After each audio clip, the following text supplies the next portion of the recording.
আমাদের প্রভু এক নবীর উম্মত, জীবন বিধান ওই সে বাণী কোরআন। আমাদের প্রভু এক নবীর উম্মত, জীবন বিধান ওই সে বাণী কোরআন। তবে কেন এক হে মুসলমান, এক হও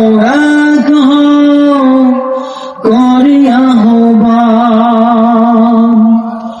তবে কেন এক হে মুসলমান, এক করিয়া আহ্বান। বাইতুল্লাহ মদিনা শরীফ উহুদ পাহাড় বদরের মাঠ, একটা তো জীবন মরণ তো একবার, একটা তো জীবন মরণ তো একবার। সকলের তরে আছে একই স্থান। তবে কেন হে মুসলমান, এক করিয়া আহ্বান। আমাদের প্রভু এক নবীর উম্মত, জীবন বিধান ওই সে বাণী কোরআন।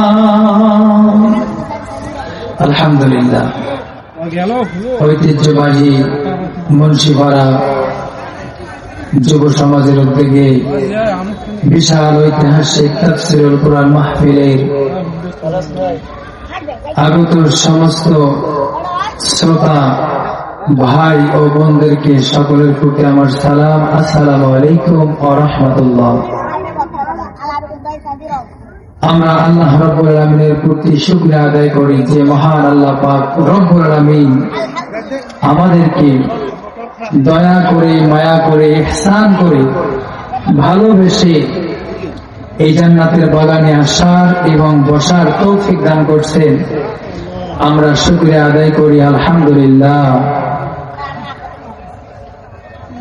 আল্লাহ রাব্বুল আলামিন বলেন, যখন আমার বান্দা আমার শুকরিয়া আদায় করে, আমি আল্লাহ রাব্বুল আলামিন আমার ওই বান্দার প্রতি খুশি হয়ে যাই এবং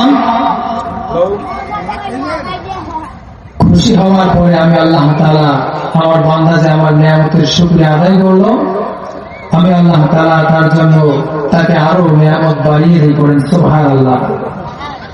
তো আমরা আল্লাহ রাব্বুল আলামিনের প্রতি শুকরিয়া আদায় করব। পৃথিবীর জমিনে অসংখ্য মানুষ, আজকে আমরা যদি হাসপাতালের দিকে তাকাই, অসংখ্য মানুষ নানান রোগে শোকে ভোগে নানান সমস্যার মধ্যে পড়ে আছে। সময় বাহাজিরিন, আল্লাহ রাব্বুল আলামিন আমাদেরকে সুস্থ শরীর নিয়ে চলার মতো, ফেরার মতো তৌফিক দান করেছেন।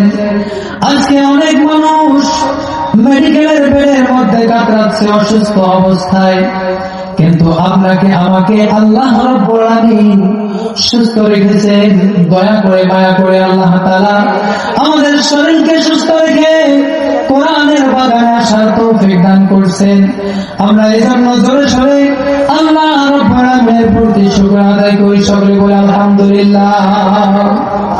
বিশ্ব নবীদের প্রতি দরুদ সালাম পেশ করি যে নবী আপনাকে আমাকে, যে নবী আপনার আমার জন্য কেঁদে কেঁদে গোটা জিন্দেগিটা শেষ করে দিয়েছেন আপনার আমার জন্য, সেই নবীর প্রতি আমরা সংক্ষেপে দরুদ পড়ি, সকলে বলি সাল্লাল্লাহু আলাইহি ওয়াসাল্লাম। প্যারা হাজিরিন, আমি আপনাদের সামনে সূরা তাওবা থেকে একটি আয়াত তেলাওয়াত করেছি। আল্লাহ রাব্বুল আলামিন বলেন, ইয়া আইয়ুহাল্লাযীনা আমানুত্তাকুল্লাহ ওয়া কুনু মা'আস-সাদিকিন। আল্লাহ রাব্বুল আলামিন বলেন, হে ঈমানদারগণ, ইয়া আইয়ুহাল্লাযীনা আমানু, হে ঈমানদারগণ, তোমরা যারা ঈমান এনেছো, ইত্তাকিল্লাহ, তোমরা আমি আল্লাহকে ভয় করো, ওয়া কুনু মা'আস-সাদিকিন, এবং তোমরা সত্যবাদীদের সঙ্গে থাকো, সত্যবাদীদের সাথে থাকো। এর থেকে আমরা তিনটা জিনিস উপলব্ধি করতে পারি। আল্লাহ রাব্বুল আলামিন এই আয়াতের মধ্যে তিনটি গুরুত্বপূর্ণ বিষয় রেখেছেন। এক নম্বর বিষয় হচ্ছে ইত্তাকিল্লাহ, আল্লাহকে ভয় করার জন্য আদেশ দিয়েছেন। আল্লাহকে ভয় করতে হবে গোপনে এবং প্রকাশ্যে।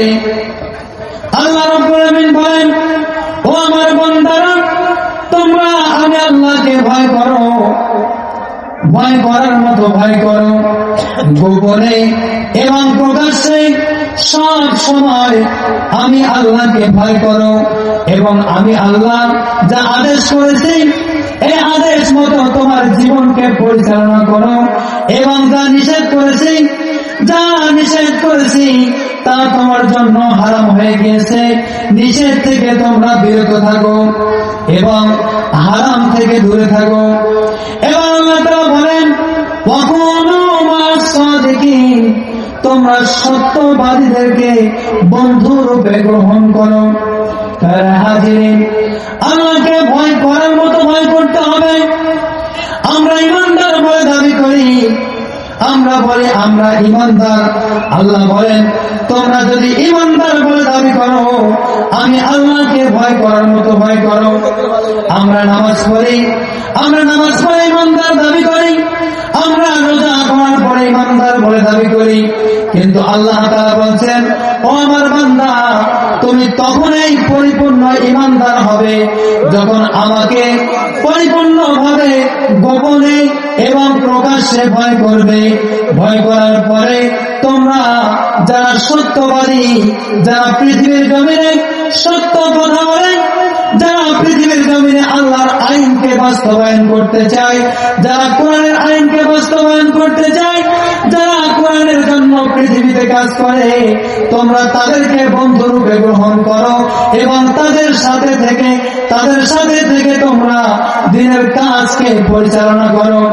তাহলে হাজিরিন, আমরা যদি পরিপূর্ণ রূপে বন্ধু, আল্লাহর বন্ধু হতে চাই এবং ঈমানদার বলে দাবি করতে চাই, তাহলে যারা পৃথিবীর জমিনে কোরআনকে বাস্তবায়ন করার জন্য কাজ করে তাদের সাথে থাকতে হবে, তাদের সাথে কাজ করে আল্লাহ রাব্বুল আলামিনের কাছে খাঁটি ঈমানদার বলে আমরা দাবি করতে পারবো। সম্মানিত হাজিরিন, আজকে আমাদের সমাজে অসংখ্য অগণিত মানুষ আল্লাহ থেকে মুখ ফিরে নিয়েছে, অথচ তারা মুসলমান বলে দাবি করে। আল্লাহ রাসূল সাল্লাল্লাহু আলাইহি ওয়াসাল্লাম বলেন, একজন মানুষ তখনই পরিপূর্ণরূপে মুসলমান বলে দাবি করতে পারবে যখন আল্লাহ তাআলার সম্পূর্ণ আদেশগুলোকে পুঙ্খানুপুঙ্খ রূপে পালন করবে। আল্লাহ তাআলা নামাজ পড়তে বলেছেন।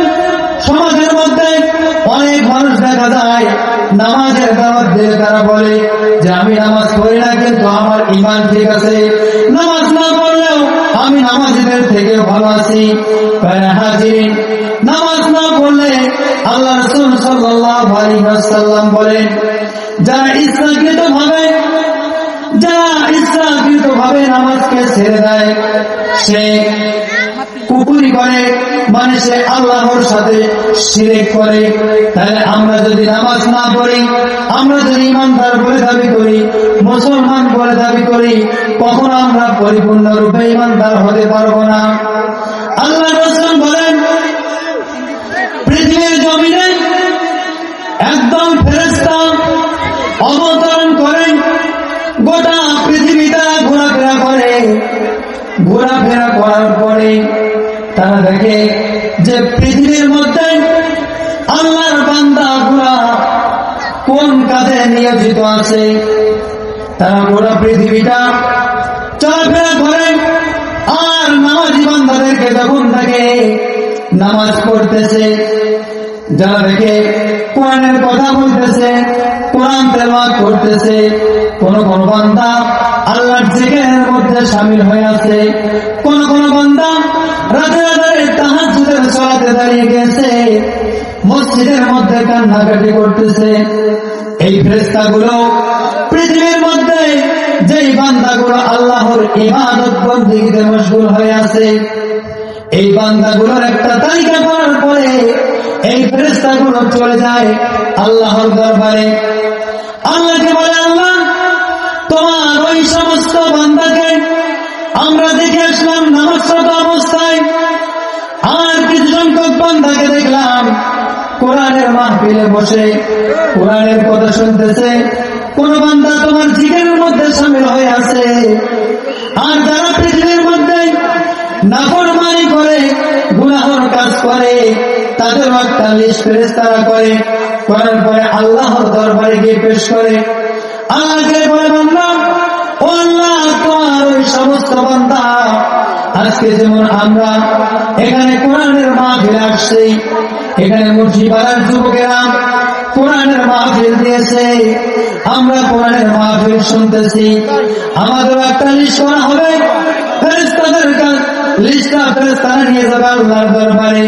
আল্লাহকে বলবে, আল্লাহ গো, তোমার ওই মুন্সিপাড়ার যুবকেরা কোরআনের মাহফিল করেছিল, ওখানে কিছু বান্দা কোরআনের মাহফিল শুনেছে, এইরকম একটা লিস্ট করা হবে।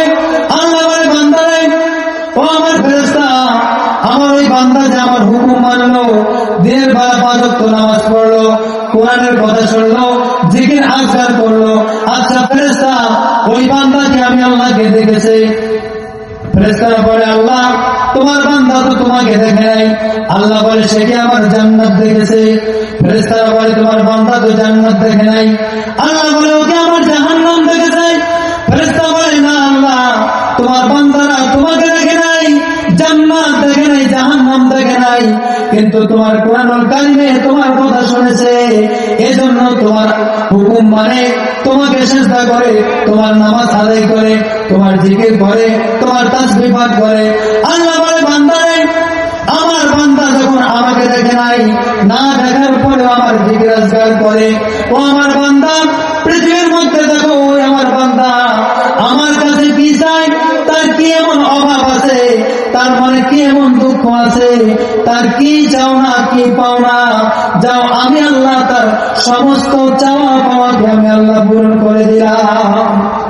প্রিয় ভাইরা আমার, আর যারা নাফরমানি করে, আজকে 16 ডিসেম্বর আমার যুবক ভাইরা কোরআনের মাহফিলের আয়োজন করেছে, কিন্তু কিছু সংখ্যক যুবক আছে এই 16 ডিসেম্বরকে তারা গান বাজনার একটা কনসার্টের ব্যবস্থা করে, তারা পৃথিবীর মধ্যে গান বাজনা নর্তকী নিয়ে আসে, গান বাজনা করে মাটিকে কাঁপিয়ে ছেড়ে দেয়। কথা বলেন ঠিক কিনা? আমার ভাইরা, যারা কোরআনের মাহফিল করলো আর যারা গান বাজনা করলো, তারা কখনো সমান হতে পারে না।